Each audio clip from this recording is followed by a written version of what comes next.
Salut à toutes et à tous, bienvenue sur Blue Sport, bienvenue dans mon salon, bienvenue dans notre salon, dans votre salon.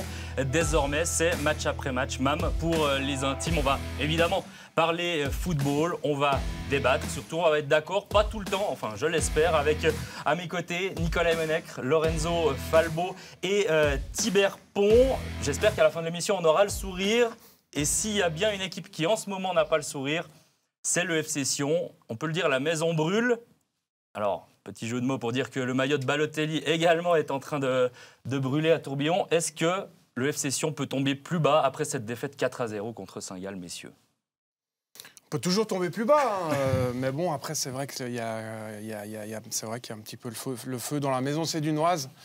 On a une équipe qui a de la peine à réagir, qui a de la peine à provoquer ce déclic véritablement. Et peu de solutions. Fabio Celestini qui essaye, forcément, qui essaye des différentes compositions, mais la mayonnaise pour l'instant ne prend pas. Ça, c'est la réalité. Pourtant, il y a eu quand même des bonnes choses hier, mais malheureusement, pas ce déclic encore du côté de Sion.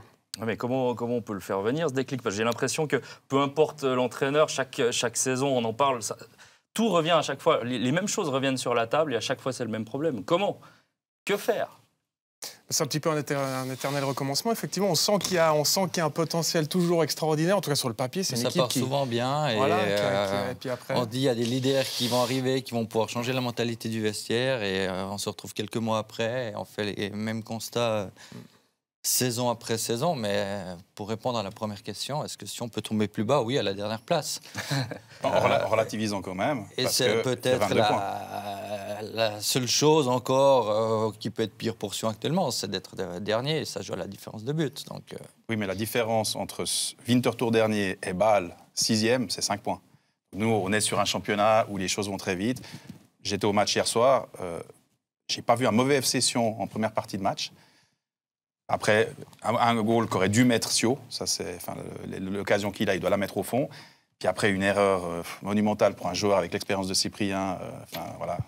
Et puis voilà, il y a la machine qui s'enraye un petit peu. 2 goals qui sont évitables. voilà. Pas un mauvais Sion, mais pas un bon Sion non plus. Pas un bon, mais pas un mauvais non plus. Et on parlait de différence au classement, mais c'est vrai que la différence entre Sion et Winterthur, surtout, on la voit sur le terrain. Parce que hier, alors oui, 30 premières minutes correctes, même jusqu'à la mi-temps, on peut parler d'une bonne mi-temps du FC Sion encore. Mais en deuxième, quand il y a ce deuxième but, on voit une équipe qui court plus. Alors que Winterthur, peu importe le score, ils vont courir jusqu'à la fin du match. Et là, c'est ça qui m'a déçu. Moi, j'ai commenté ce match et honnêtement, en tant que roman, en tant que suiveur de ce club, je me dis, mais voilà, il y a des joueurs qui mouillent pas le maillot jusqu'à la fin, qui se donnent pas jusqu'à la fin, malgré le score, que ce soit 0-0, 2-0 pour Sion ou 0-2. J'ai pas vu une équipe qui avait envie d'aller au bout de soi-même. Et malheureusement, il y a cet esprit, justement. Winterthur, c'est l'esprit suisse-allemand. Ils y vont, ils savent pourquoi ils viennent. À Genève, ils sont venus chercher un point. Ils l'ont obtenu. Voilà, Sion, c'est plus compliqué. C'est un peu cet esprit roman qu'on a des fois, tout d'un coup, de ne pas aller au fond, souvent, comme les Suisses allemands. Et ça, c'est quelque chose qui n'est pas nouveau, finalement. Et ça, c'est peut-être des fois le problème du FC Sion. Et ce qui est encore plus frustrant, quelque part, c'est que Sion a montré qu'il pouvait faire des bonnes choses dans ce championnat.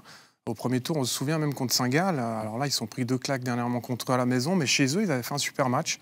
Mais notamment au niveau de cette solidarité, on avait vraiment vu, je trouve, une équipe avec des gros liens entre eux, vraiment une énergie qui se dégageait. Et puis ça s'est vraiment effrité sur la fin de ce premier tour. Et puis là, malheureusement, c'est vrai que pour eux, on sent plus cette flamme. Mais souvent, l'été, souvent, l'été, on voit ces choses qu'on ne voit plus quelques mois après. Et j'aimerais une fois bien comprendre comment c'est possible. Il faut de la stabilité. C'est vrai que si on regarde sur les 6 matchs depuis la reprise, c'est quasiment 6 compositions différentes avec à peine 3-4 joueurs qui sont les mêmes. Mais les problèmes étaient déjà là avant. C'est pour ça, aujourd'hui, on est sur un Sion qui essaye de changer la mentalité. C'est vrai qu'on était tout feu, tout flamme cet été. C'est vrai. Je me rappelle avoir été sur le plateau en disant que je pensais que le FC Sion arriverait 2e ou 3e. On l'est moins aujourd'hui, mais... Pour moi, le FC Sion, en tout cas pas mort. Le feu, oui, mais ça peut vite changer. Cette semaine, il y a une semaine hyper importante avec 2 matchs contre Lugano. Et qu'est-ce qui se passe si Sion se fait sortir de la coupe? Mais qu'est-ce qui se passe si Sion gagne la coupe, enfin passe en coupe et gagne contre Lugano à la maison? on repart la semaine prochaine, on n'est plus dans les mêmes. Donc, il y a 11 matchs que Sion ne gagne plus une seule fois. J'ai de la peine à imaginer. Il a 2 matchs à la maison. Il va y avoir un coup de baguette magique. Non, puis il ne faut pas oublier qu'il y a eu ce tournant, quand même, Balotelli. Ouais, c'est ça, vous disiez, qu'est-ce qui a changé? Finalement, c'est l'arrivée de Balotelli, c'est l'arrivée de Cyprien aussi. Je crois que Stojkovic à Darmstadt doit être en train de bien rigoler. Il va peut-être monter en première Bundesliga. Il s'est sorti de ce qui ressemblait un peu, je ne vais pas dire une voie de garage pour lui, mais c'est beaucoup trop dur. Mais il a plus certainement de perspectives où il est maintenant que où il était il y a encore quelques semaines. Et si on revient sur ce début d'année de Fabio Celestini, est-ce que lui, il est défendable avec ses 2 petits points sur 6 matchs? Alors on parle du terrain, on parle des joueurs. Est-ce que lui est défendable, selon vous? Si tu prends le Totomate, il n'est pas défendable. Qu'est-ce que tu veux que je te dise? Si tu te mets à la place de Christian, il regarde le Totomate, 2 points. Lui, je crois qu'il le regarde beaucoup. Ouais, on sait qu'il le regarde beaucoup. Non, qu'est-ce que tu veux? C'est la réalité des résultats qui font l'image que renvoie un entraîneur. Il y a eu des bonnes choses. Il y a eu des bonnes choses dans le jeu, mais c'est vrai qu'après, au niveau de la solidarité, l'image que renvoie cette équipe, comme je l'ai dit avant, c'est une équipe qui a plus tellement d'énergie finalement. Et il va falloir un gros déclic, mais mental, du côté Mais quand on parle de solidarité, moi j'ai de la peine à comprendre qu'on puisse confier le brassard de capitaine à Mario Balotelli. Je suis d'accord. C'est peut-être justement pour essayer de l'impliquer plus. On est d'accord que ça n'a pas été le cas, mais c'est peut-être aussi dans cette idée de l'impliquer plus, puis de lui montrer que...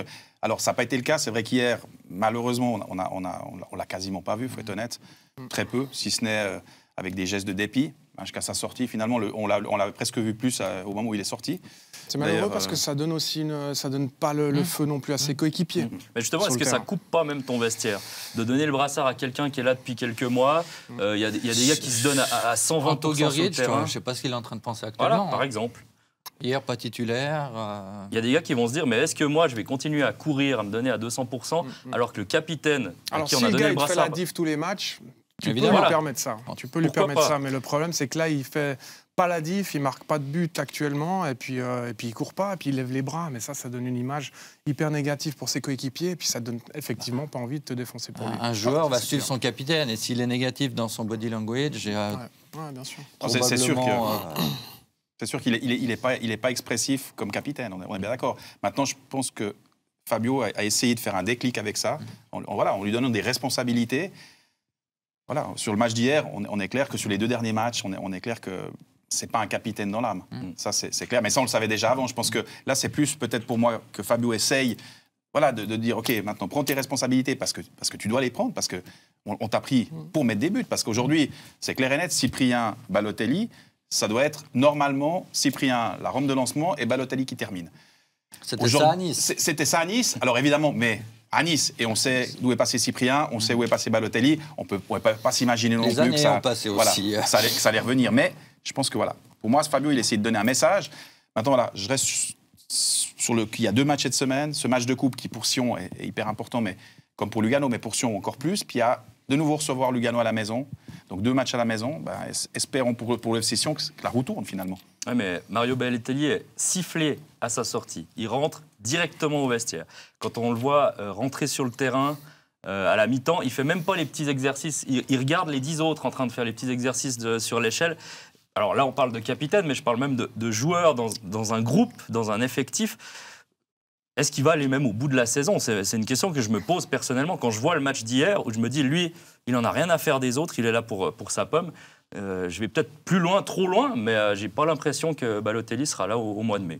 Est-ce qu'on s'attendait d'autres choses de Balotelli? Pas forcément. Voilà, je veux dire, Balotelli, c'est un cas. C'est un cas. C'est un sacré pari. C'est un pari. Ça reste un pari. C'est encore un pari. Il n'est pas perdu. C'est un pari. Pour le moment, il n'est pas réussi. Mais il n'est pas encore perdu. On n'est pas là la saison. Voilà. Si tout d'un coup on coupe et on chope de nouveau. Il est provisoirement aujourd'hui, il est pas gagné le pari, mais il n'est pas perdu. Voilà. Moi, j'aime bien voir le verre à moitié plein qu'à moitié vide. Aujourd'hui, je pense qu'il faut espérer, parce que moi j'ai vu des bonnes choses de nouveau hier jusqu'à l'action où il y a le Sio qui doit mettre ce but absolument. Puis cette erreur de Cyprien, j'ai pas vu un mauvais Sion. Après, c'est clair que c'était plus compliqué. Puis en deuxième mi-temps, les 2 erreurs, donc les 2 buts, le corner, il doit jamais pouvoir frapper de la tête et mettre ce but. Puis le but où il passe au milieu, c'est évident que les défenseurs centraux étaient inexistants. Défensivement, c'était compliqué. Après le penalty, la même chose. Et après, en début de match, je suis prêt à entendre, Sion, c'était bien, mais dans l'agressivité, ils avaient décidé a priori de mettre leurs crampons sur les chevilles de l'adversaire. Il y a eu beaucoup de fautes et tout. Est-ce que ça suffit à dire que Sion était bon parce que dans l'envie, dans l'agressivité, ils étaient là? Il y a une action sur 30 minutes. Oui, bien sûr. Il y a une action sur 30 minutes. Évidemment. C'est un début de montrer au moins de l'agressivité. Montrer un petit peu aux gens que tu es concerné. Est-ce que c'est suffisant dans la position? C'est pas suffisant parce qu'ils perdent 4-0. Donc à la fin, non, c'est pas suffisant. Le problème, c'est qu'après, tu prends des buts, puis derrière, tu n'as aucune certitude. Tu te dis, ah non, on a repris un but, ça va être dur à remonter. C'est ça qui me fait peur. À l'inverse d'un IB, IB, tu vois, ils sont menés, mais ils reviennent parce qu'ils ont derrière eux. C'est ça qui me fait peur d'un côté. Winterthur est mené cet après-midi à Genève. Exactement. Et il s'accroche. C'est de voir que si on ne s'accroche pas, et quand il y a 30 bonnes premières minutes, alors on n'est pas tous d'accord sur le mot bon, mais quand il y a des 30 premières minutes où tout se passe plus ou moins bien, c'est 0-0 encore à ce moment-là, il y a quelque chose qui vient tout changer dans la machine, qui vient chambouler la machine. Alors ça prouve quand même qu'il n'y a pas que le terrain, il y a aussi l'énergie qui n'est pas forcément positive, la tête, exactement, dans le vestiaire. Une équipe qui, après un coup du sort, parce qu'on peut parler de coup du sort, éventuellement avec ce premier but, mais qu'ensuite... tout s'effondre. Mentalement, cette session ressemble à un château de cartes. Ils ne sont pas sereins, mais évidemment qu'ils ne sont pas sereins parce que ce début d'année est compliqué pour eux. Donc c'est sûr qu'une équipe, quand elle est dans une dynamique comme ça, ce n'est pas évident. Ce coup du sort, parce que c'en est un, parce que voilà, vu la qualité de Cyprien, ça ne doit pas arriver, c'est arrivé. Bah oui, ça fait que l'équipe, elle rentre dans une mauvaise dynamique. Ils essayent quand même derrière de faire quelque chose. Et malheureusement, ils prennent ce but de la tête sur corner qui à l'entraînement. Enfin, je veux dire, voilà. C'est le coup de massue. De nouveau, c'est le coup de massue parce que ça ne doit pas arriver. Je veux dire, le joueur qui est là et qui met sa tête au premier poteau où il était, non, c'est pas possible. Qui devait surveiller Balotelli, mais est-ce que c'est son... Alors, oui, mais est-ce que c'est le rôle de Balotelli d'aller défendre Alors là, sur ce coup-là, je ne suis pas d'accord. C'est pas le rôle de Balotelli d'aller défendre. Ouais, il y a assez de joueurs. S'il est là, oui, s'il est là, mais c'est pas à lui. Je pense que là, il y a une erreur tactique des autres joueurs, des autres défenseurs. C'est pas à Balotelli. Je pense pas que ce soit le coach à ce moment-là. Je pense que c'est vraiment une alignation. Je sais pas. J'ai joué à un bien plus bas niveau que Thibert, par exemple. Et on n'avait pas d'analyse vidéo dans la semaine qui précédait les rencontres. Mais les corners défensifs, ça se travaille. Oui, ça se travaille, bien sûr. Après, tu peux faire le choix de jouer en zone, de jouer en mixte, ça veut dire zone et une partie de l'équipe individuelle, ou faire que de l'individuel. Puis alors là, ça dépend ce qu'ils ont décidé, effectivement, si Balotelli était plutôt zone ou s'il était vraiment marquage individuel. Et là, c'est clair que... Mais en général, le numéro 9, ça arrive assez fréquemment qu'on le mette au premier poteau pour couper la trajectoire. Là, bon, il fait, effectivement... Puis c'est ça. Puis donc là, le 2-0... Ah, puis après, c'est compliqué, parce qu'après, le troisième but, là aussi, énorme faute défensive. Hein. Enfin, ça ne doit pas arriver. Percé en plein centre. Ouais, percé en plein centre. Enfin, les deux défenseurs. Même le temps auparavant pour combiner, il n'y a pas tous les contrôles qui sont très propres. Ils s'amusaient, en fait, là, à ce moment-là, les Saint-Gallois. Heureusement, d'ailleurs, que sur les 20 dernières minutes, ils se sont arrêtés de jouer un peu, parce que sinon, ça pouvait faire Ils ont peut-être vu un petit peu les fantômes du passé, parce que le 7-2, ça marque quand même, contre cette équipe-là. Hein. Ouais, c'est vrai. Donc, tu te dis, On parlait avant de ce fameux match de coupe qui arrive. Fabio Celestini sera toujours là? Pour moi, oui. Pour moi, c'est une erreur aujourd'hui de changer. Je veux dire, il y a 2 matchs qui arrivent sur moins d'une semaine. Est-ce qu'un nouveau coach qui arriverait demain, lundi, il y a mardi, puis le mercredi, il y a le match de coupe, et puis samedi, il y a le match de championnat. Difficile. Le match de coupe, si vraiment le président a déjà coaché ce genre de rendez-vous. Ou alors une solution interne. Mais déjà fait, je crois. Moi, de mon avis, je pense qu'il ne faut pas changer. En tout cas, cette semaine, ce n'est pas la semaine à changer, parce que, de nouveau, peut-être dans une semaine, on est là à la même table et on discutera totalement différemment, ou pas. De nouveau, là, l'avenir nous le dira, mais il y a ces 2 matchs. Je pense que là, voilà, à chaud, ils ne l'ont pas fait hier soir, et je pense que c'est très bien, parce qu'à chaud, pour moi, on ne prend jamais des bonnes décisions. Fabio est venu pour une mission commando. Il savait où il mettait les pieds, il savait pourquoi il est là. Je pense que le président aussi sait pourquoi il a pris Fabio. Maintenant, voilà, espérons que cette semaine, ça puisse tourner. Moi, c'est ce que je leur souhaite. On parle toujours de cette mission commando, j'ai l'impression, au FC Sion, mais est-ce que Celestini, c'est vraiment un homme pour ces missions commando? Lui, j'ai l'impression qu'il a toujours besoin d'avoir les joueurs exactement aux bonnes positions, les joueurs qu'il a voulu aller chercher. Là, il arrive dans un club avec déjà beaucoup de joueurs. Il y a des nouveaux qui sont arrivés dans le courant de l'automne, des joueurs qui jouaient bien en début de saison. Il a eu cette préparation, mais on voit qu'il a quand même très peu de solutions parce qu'il change énormément. Donc, il est un peu fautif aussi, évidemment, mais en même temps, est-ce que c'était vraiment le gars pour faire avancer le FC Sion à ce moment-là d'une saison? Pour moi, Fabio, c'est plus un entraîneur qui va construire, avec une vraie philosophie, ressortir le ballon proprement, etc. Je pense. Hein. Et puis c'est vrai que sur une mission commando, c'est peut-être pas le profil idéal, mais tous les entraîneurs veulent du temps. Alors là, est-ce qu'un Sion, ça se refuse ? En Suisse, non, parce qu'il y a quand même une aura, il y a quand même un stade sympa, ça vibre quand même pour le foot. Sion, ça se refuse pas quand tu es entraîneur sur le marché. Donc il a choisi de relever ce défi. C'est pas encore fini. On va voir si tout d'un coup il reste et il passe le tour de coupe. Le petit déclic, il peut arriver aussi rapidement. Moi, ça me surprend quand même déjà certaines de ces déclarations où il donne pas le sentiment de savoir quel levier il doit tirer pour amener des solutions. Et ça, je trouve surprenant après maintenant un peu plus d'un mois qu'il est à tourbillon. Il a pour lui qui connaît très bien le championnat suisse. De toute façon, ça on ne peut pas lui enlever.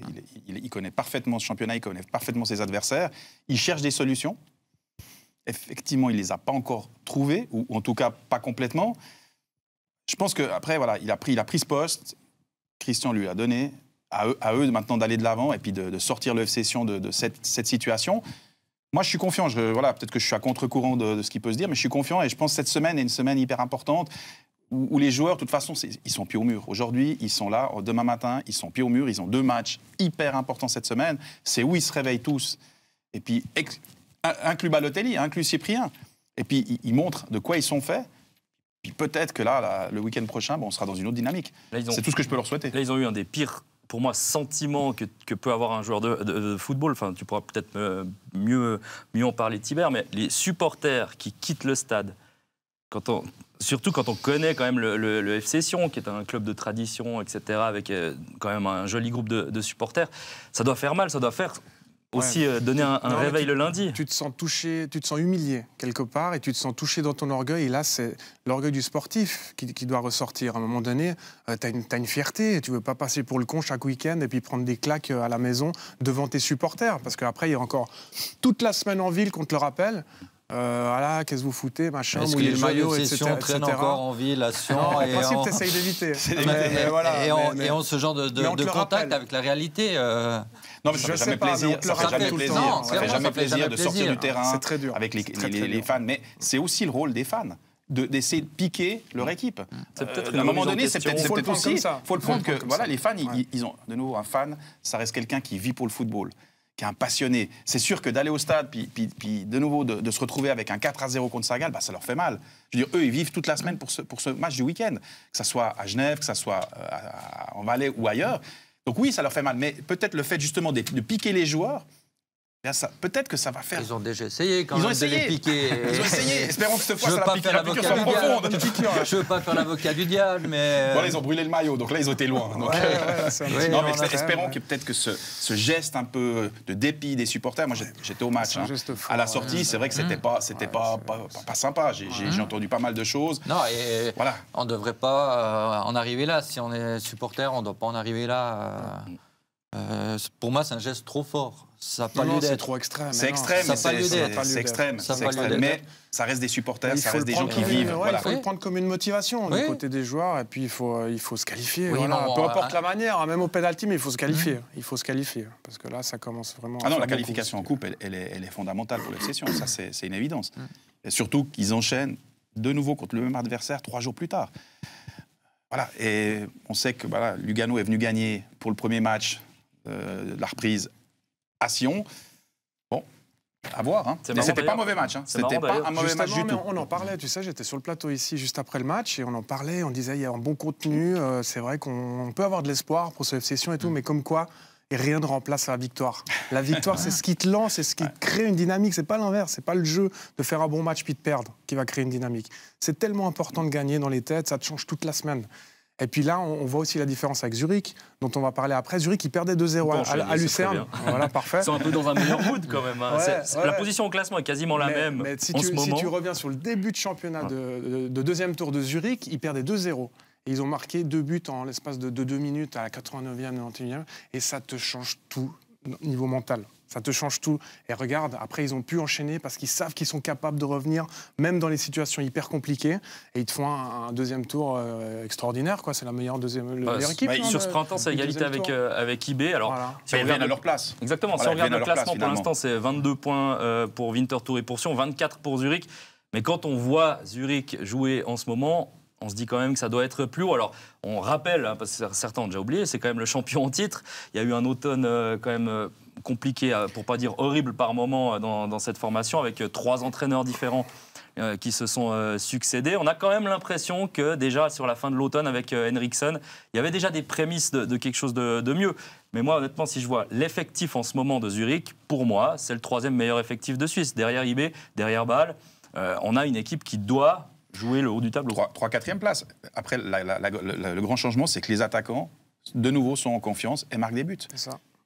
À la ligne, je veux dire, dans une équipe. Défensivement, c'est solide, ils font moins d'erreurs, mais c'est un tout. C'est un tout, finalement. Et l'équipe vit beaucoup mieux que quand c'était Franco Foda qui était l'entraîneur, où on sentait que les joueurs n'avaient pas envie d'être là. Ouais, il n'a pas réussi. Non, le choc psychologique, en tout cas, du côté de Zurich, a fonctionné, pour ce coup. Et ça ne fonctionne pas tout le temps, mais là, ça a fonctionné. Là, Hans-Liu Canepa était très patient avec Foda. Ouais, c'est tout à son honneur. J'ai trouvé la patience qu'il a eue, c'est vrai, parce que. Mais il y avait beaucoup de signes qui étaient extrêmement négatifs. Le Zurich ne gagnait pas. Foda a pu s'accrocher avec les résultats après l'élimination contre Karabakh en Ligue des Champions, en passant les tours pour quand même faire la phase de groupe de l'Europa League. Et c'est très certainement ce qui a permis à Foda de gagner quelques semaines, mais ça a coûté une élimination en coupe rapidement. Et on connaît l'importance de la coupe cette saison, avec la possibilité d'être européen et en phase de groupe en remportant cette compétition. Donc, oui, Zurich va mieux et chapeau, c'est Henriksen qui a su, avant tout, moi, je trouve, redonner du plaisir à ces joueurs qui étaient encore qui auraient dû être sur la lancée d'un titre sur cette saison où ça rayonnait. Moi, je partage pas forcément l'avis de cette lancée de titre parce qu'en fait, Zurich n'était pas forcément programmé pour ce titre. Ça a été un titre complètement inattendu. Mais vraiment les joueurs, ça a été une équipe magnifique. Un grand nombre était encore là. Ouais, mais tu as perdu quand même des joueurs comme Doumbia et comme Cizey. Et ça, c'est la colonne vertébrale et l'entraîneur. Ouais. Donc tu as quand même des changements qui sont hyper importants. Peut-être. Et donc Foda a récupéré cette équipe sans son ossature, qui a été quand même une grande partie dans le titre, qui a joué un énorme rôle. Et tu as une décompression. Quand tu es Zurich et puis tu gagnes, voilà, faut l'assumer. Tu as la pression sur les épaules parce que les supporters s'attendent à ce que tu... Mais Zurich, il y a un 3-5-2 qui fonctionne parfaitement. Foda arrive, je veux... Et là, Canepa certainement fait faux avec le nom du successeur de il s'est peut-être trompé, mais il y a eu cette pression sur Zurich. Je répète, Zurich, c'est pas IB. C'est pas IB. IB, ils ont l'expérience aujourd'hui d'assumer un titre de champion. Oui, Zurich, ils ont eu ce titre de champion à la surprise générale, parce que je pense qu'aucun d'entre nous, au début de saison, aurait misé ne serait-ce que 5 francs sur Zurich. Non. Ils gagnent ce titre, la pression est sur eux, changement d'entraîneur, perte de joueurs qui était vraiment intéressant. Puis voilà, puis ça part mal, et puis la dynamique est mauvaise. Souviens-toi de nouveau du premier match, 4-0, ils auraient pu marquer le 1-0. Si Marquezano réussit son pénalty, ils peuvent gagner 1-0 et perdre 4-0. Je pense qu'ils n'étaient surtout pas prêts aussi d'avoir cet enchaînement de matchs. Ils ont joué dès la fin juillet des matchs en semaine, Karabakh, après même des déplacements quand même assez lointains. Il y a eu cette Europa League contre des clubs qui étaient largement meilleurs que Arsenal, PSV. C'est quand même des matchs qui fatiguent. Alors, en plus, il y a 3 entraîneurs différents. C'est ça, à ce moment-là, en tout cas, c'était clairement un cadeau empoisonné, parce que Zurich n'avait pas sa place en Ligue des Champions cette saison, ça c'est sûr. En Europa League, on a même vu que dans un groupe, alors certes compliqué, mais j'ai l'impression qu'en Europa League, tous les groupes étaient un peu à ce niveau-là. Donc Zurich n'avait pas non plus forcément le niveau de l'Europa League. Zurich ne passe pas si loin que ça de finir 3e du groupe, hein. Ils ont fait bonne figure. Sur la fin, la fin c'était mieux. Ils vont jouer à Arsenal qui est déjà qualifié, mais ils font leur match. Ils battent Bodo Glimt, même si c'est dans toute fin de rencontre. Mais ils les battent quand même. Ils n'ont pas été complètement ridicules. Et encore une fois, à ce moment-là, déjà, Henriksen était là et avait permis à ces joueurs de retrouver un certain entrain, un certain plaisir et certaines bases qui avaient fait la force de cette formation l'année passée. Non, mais il transmet de la tranquillité. Enfin, je veux dire, c'est un entraîneur qui est présent et qui transmet une certaine sérénité. Et dans le football, la sérénité, le fait d'être en confiance, c'est souvent la clé d'une réussite. Hein. Et on le voit avec les attaquants. Les attaquants, la défense s'est solidifiée. Pourtant, c'est les mêmes défenseurs qu'en début de saison. Hein. L'équipe, elle a fondamentalement pas changé. Hein. C'est pas au mercato de janvier qu'ils ont, voilà, non. Ils ont retrouvé une sérénité et puis du plaisir, sûrement du plaisir. Parce que j'ai vécu un des premiers entraînements de Bo Henriksen. J'étais à Eindhoven, donc au Philips Stadion, juste avant le match retour. Alors ça s'était mal passé ce match-là contre Eindhoven, mais il donnait clairement du plaisir. On le voyait sur le terrain. Il jouait avec eux les petits taureaux, les 4 contre 2. C'est exactement le tout premier match. Et il jouait les taureaux avec les joueurs. Dans l'avion, honnêtement, il venait taper dans la main de tous les journalistes. On voyait qu'il était heureux d'être là, heureux d'essayer de remonter cette équipe là où elle devait être. Donc, je pense que... Mais je pense que c'est le cas, en fait. Il est heureux d'être arrivé à Zurich. Puis c'est un peu le viking tranquille. C'est-à-dire qu'il a apporté ce côté viking, un peu de combat, mais avec une tranquillité. Enfin, ça peut paraître un peu complémentaire, mais c'est... Il parle encore régulièrement de cet aspect de plaisir que ces joueurs doivent ressentir et doivent donner au public, parce que c'est fabuleux. Il y avait encore 15 000 personnes hier à Zurich. Alors oui, c'est contribué, mais c'est samedi soir, 20h30. Non, mais c'est génial. Le public ne s'est pas retourné contre son équipe. Au contraire d'autres clubs. On va pas... mais Zurich, on sait que les fans de Zurich sont souvent avec Zurich. On a vécu cette année où vous êtes en Challenge League, où j'ai eu le bonheur d'aller voir des matchs. Je veux dire, les gars, ils étaient là. Je me rappelle d'un match contre Le Mans à Zurich. Ils vont à Sion, mais pas dans le secteur visiteur parce qu'il est trop petit. Ils vont à Lucerne, ils débordent bien au-delà du secteur visiteur. Mais ça, c'est la force de Zurich. Par rapport à Getse.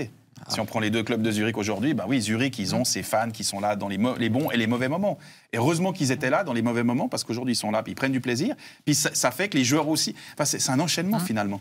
J'espère, en tout cas, personnellement, les voir remonter, parce que c'est une équipe qui mérite d'être européenne, en gros. Enfin, justement, il y a le public. Ça va être compliqué. Moi, je ne serais pas surpris qu'ils soient top 4 à la fin de la saison. On a quand même 5 équipes, 4, une en coupe et 4 en championnat qui vont en Coupe d'Europe. J'ai quand même l'impression qu'on a plus de chance avec un FC Zurich d'avoir quelqu'un sur le front de la Coupe d'Europe qui marche, plutôt qu'avec des équipes comme Lucerne ou Saint-Gall. Il y a l'expérience en plus de cette année.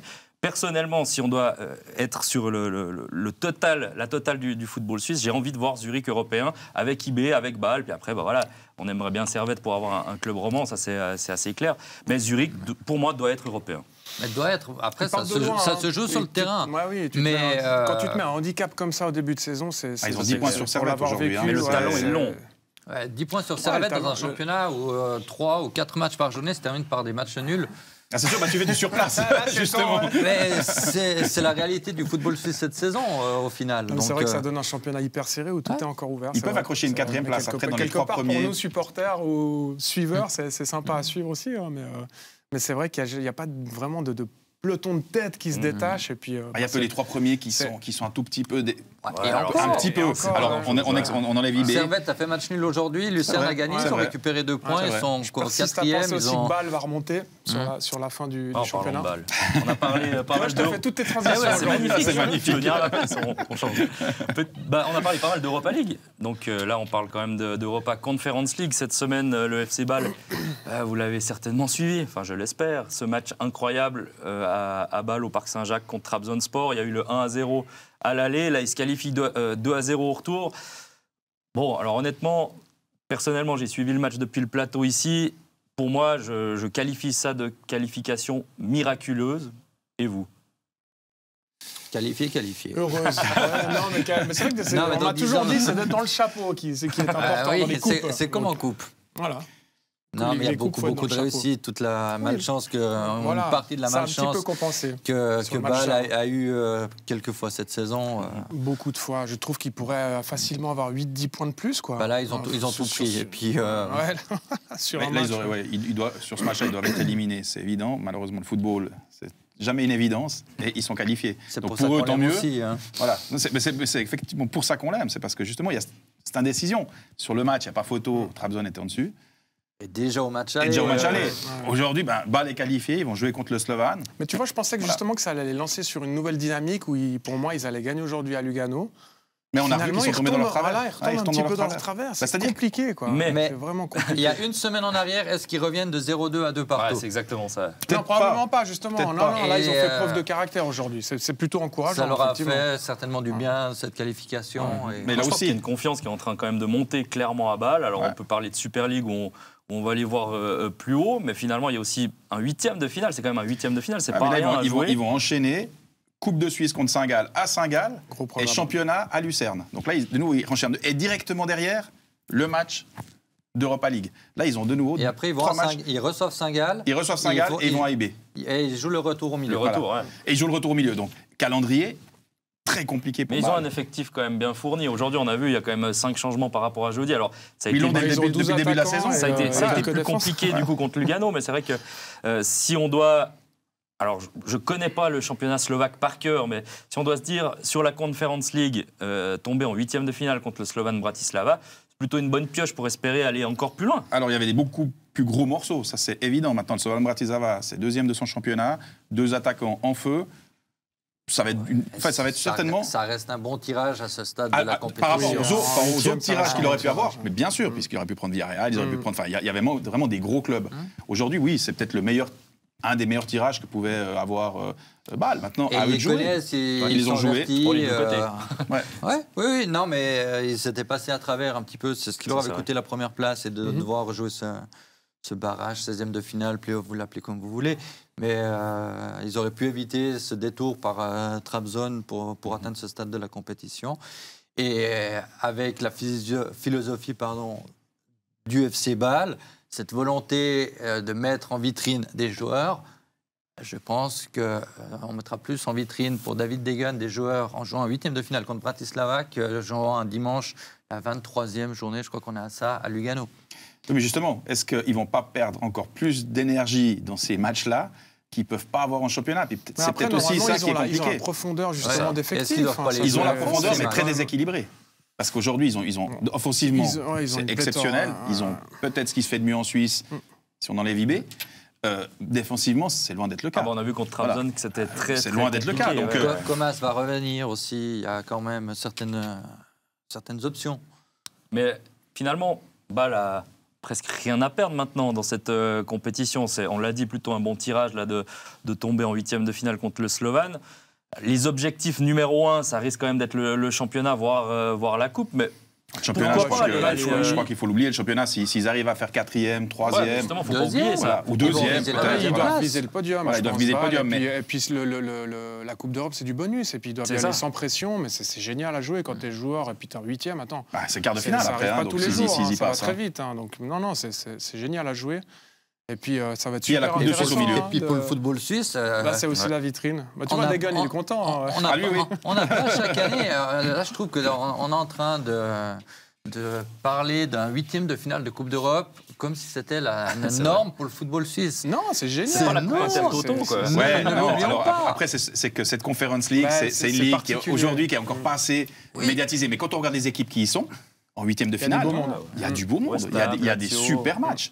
Donc c'est vrai qu'on en parle toujours un petit peu comme la 3e coupe, le truc un petit peu. Mais ça reste une belle compétition. On reste le football suisse. Ouais. Mais ça reste une magnifique compétition. Et si Bâle est en quart de finale, on sera tous contents pour le football suisse. C'est vrai que des C'est fois, c'est l'évidence. presque trop habitué au Bâle qui jouait la Ligue des Ah ouais, Champions. ouais, C'est- c'est encore ancré dans Ouais, l'esprit c'est ça. de tout le Oui, mais monde. est-ce que c'est pas mieux d'aller en quart de finale de la Conference League que d'être éliminé en phase de groupe de la Champions? Alors, au niveau Moi, des je suis points et du persuadé qu'aller coefficient, en quart de tout cas, finale, c'est top. Ouais. Moi, je trouve qu'effectivement, des matchs à élimination directe, tu grandis plus en tant que joueur et tu te mets plus en vitrine en tant que joueur dans ce genre de rendez-vous que dans une phase de groupe. C'est des émotions aussi complètement Différentes, différentes. ouais, hein, différentes. complètement Et pour le football suisse en général, c'est top. Bah, ça met une lumière sur le football suisse. Donc, pour le championnat, pour le football suisse, top. L'Autriche n'a plus de représentants, par exemple. Alors que d'habitude, ils nous mettent quelques points ces dernières Il y a un certain saisons, nombre ouais. de pays réputés qui n'ont Bien plus sûr, de mais c'est la représentants. même chose au niveau international. Hein. Je te fais pas de transition avec l'équipe suisse. Hein. Ah ouais, ça, on n'a pas.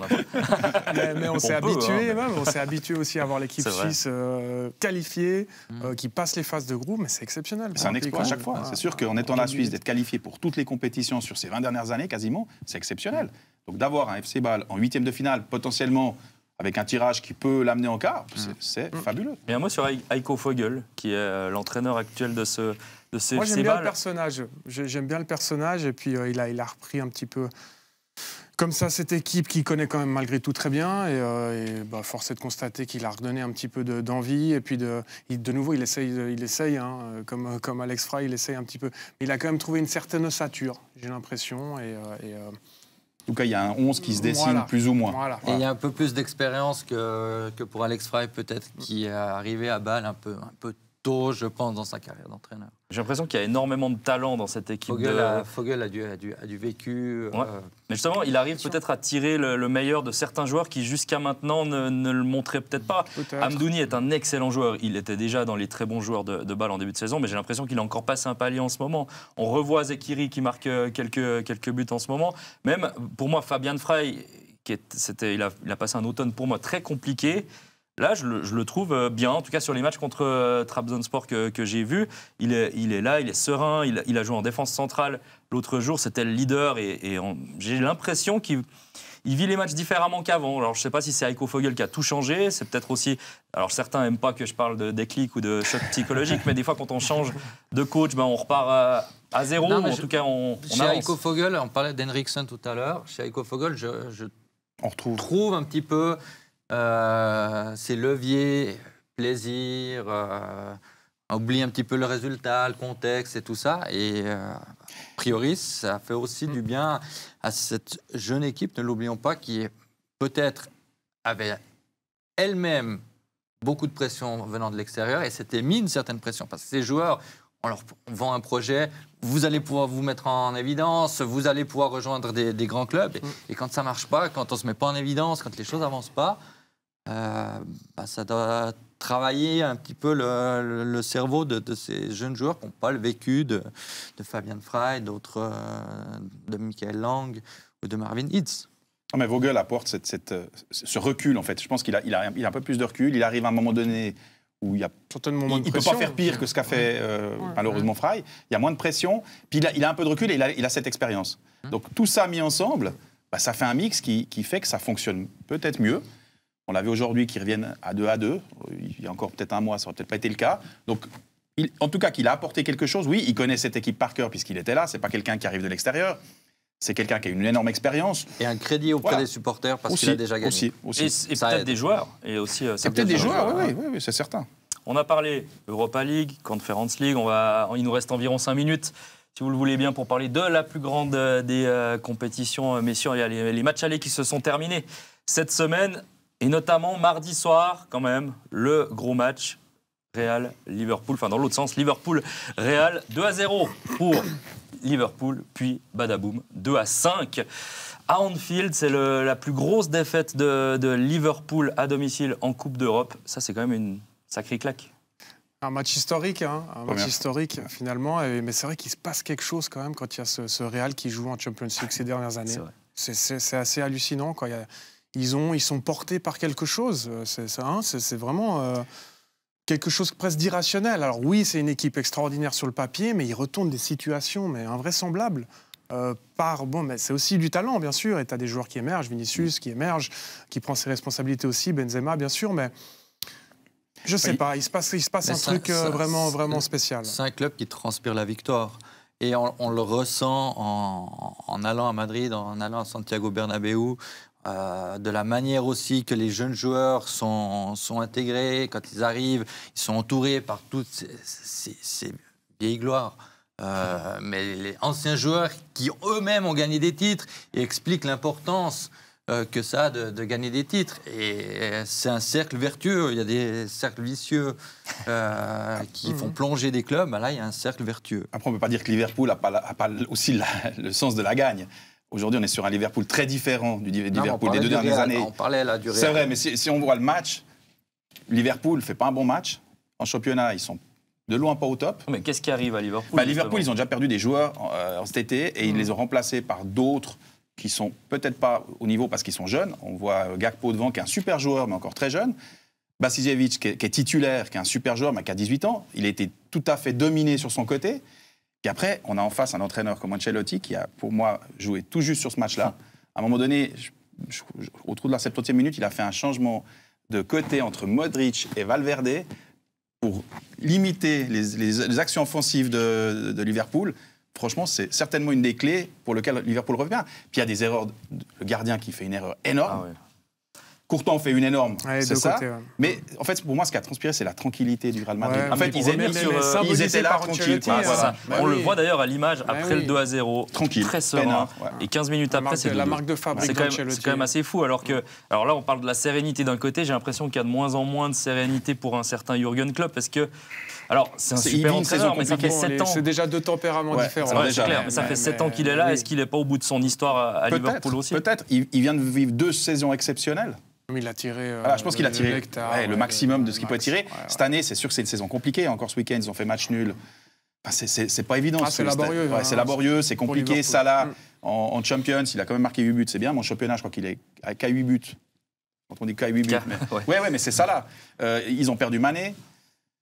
Darwin Núñez, intéressant, mais voilà. Suarez qui est blessé. Firmino qui est blessé. Rota qui est blessé. C'est une fin de cycle. On pourrait se dire la même chose du Real. C'est ça qui est on l'a dit avant, le Real, ça transpire. Enfin, de nous, quand on va à Madrid. Mais Liverpool aussi. La Champions, l'histoire, t'as tout le. Mais la Champions pour le Real, c'est quelque chose qui, chaque année, est un objectif d'aller la gagner. Donc ça, c'est vrai que tu arrives au Real Madrid, t'es mis dedans, et puis tu dois y aller. Liverpool est revenu au sommet avec Klopp, mais avant le titre d'il y a une année, enfin 2 ans maintenant. Il a fallu cravacher.